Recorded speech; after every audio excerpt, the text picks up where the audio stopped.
Of all the 70s kung fu films that don't get enough love, The Black Tavern may be the most unjustly ignored. Aside from its opening, the film sticks entirely to Aristotelian unities of time, place, and action. One snowy night in a wilderness inn, visited by a wild array of shady adventurers, team after team of bad guys who cut each other down for the right to possess an unseen treasure. It is pure, it is simple, it is ruthless.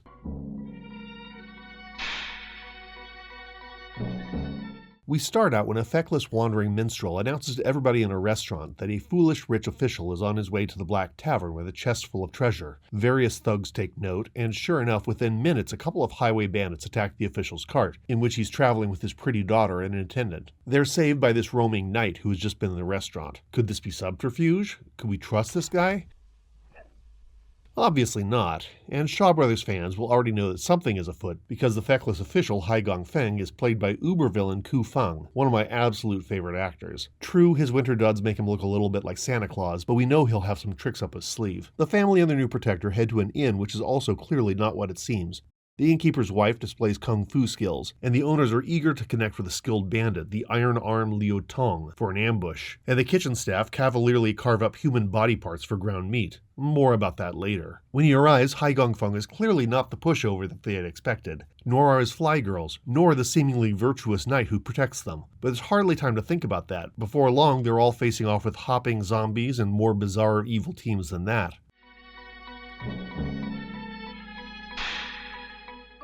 Shaw Brothers films tend to fall into a rigid three-act structure, one I actually find comforting. The Black Tavern defies such filmmaking convention. We get over halfway through the film before having any idea who to cheer for, and when everything erupts eventually into a bloodbath free-for-all, you don't know if teams are emerging or if the various factions are just being efficient and offing each other.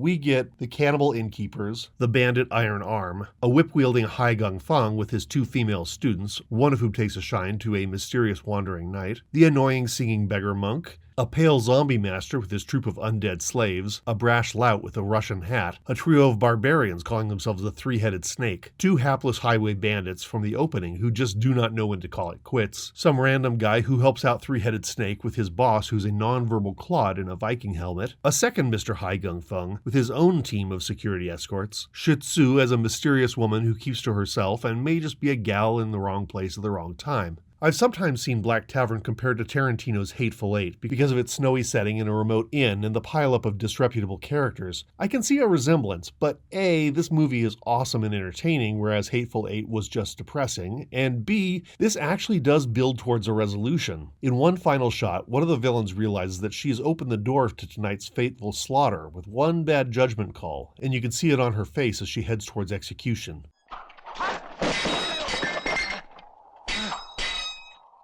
This movie is stuffed to the gills with brilliant little moments, like Ku Feng using his whip to decapitate a bandit, and Shih Tzu sliding down that deadly whip as if it was there for her fun and convenience, or her doing a backflip with a table, using it as both a shield and weapon at the same time. It would take a long video to list all the cool moments in bloody gore, and you could just use that time to actually watch the movie instead.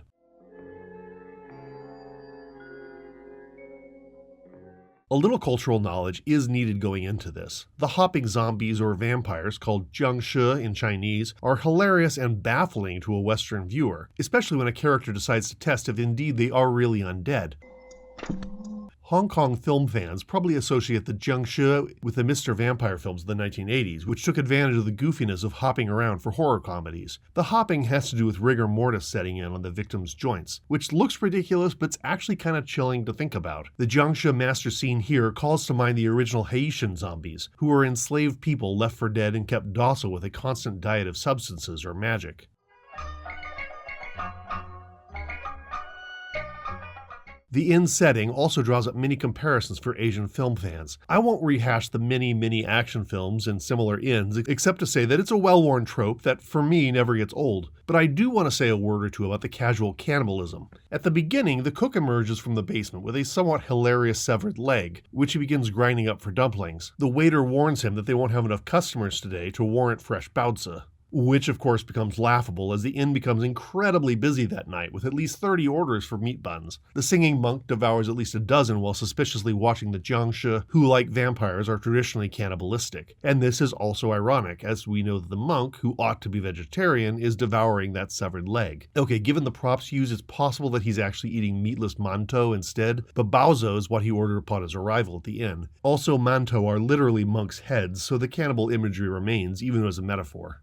But what's up with the inn as a secret supplier of human-stuffed baozi? We also see this in 1992's New Dragon Gate Inn, and in the classic novels Water Margin and Three Kingdoms. The body horror appeal of unknowing cannibalism is obvious. In China, insecurity about what goes into the food you can afford to eat is a real thing, and escalating that up to the possibility of human flesh is just about as horrific as it gets. Without wanting to single out the Chinese, there have been events documented as recently as mid-20th century, which could make that kitschy leg prop much more horrifying to the target audience. To somebody like me, raised on the Technicolor horrors of Vincent Price and Hammer, the effect may be lessened.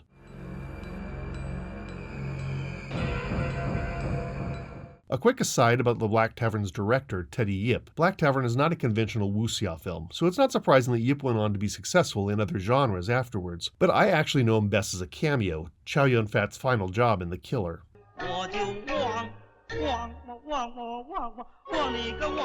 The Black Tavern relies on a lot of kung fu tropes. The inn, colorful villains, a heroine who can topple an entire army of them. And in a weird little way, it's a semi-sequel to the excellent Lady Hermit, as I mentioned in my Chong Pei Pei tribute earlier. But it's also a uniquely structured film. It bravely puts its biggest battle before the climax. And it gets away with that because, while it's thrilling to see dozens of baddies vying for dominance, the final fight, which is on a more intimate scale, is exhaustingly vicious. Ku Feng really does seem invincible here in a way that maybe it was only rivaled by the stone-cold classic Avenging Eagle.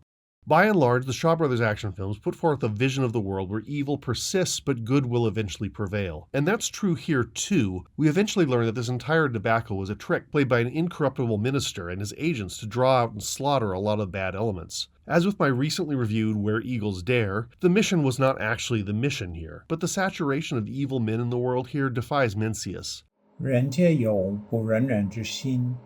All people possess the heart that cannot bear for others to suffer.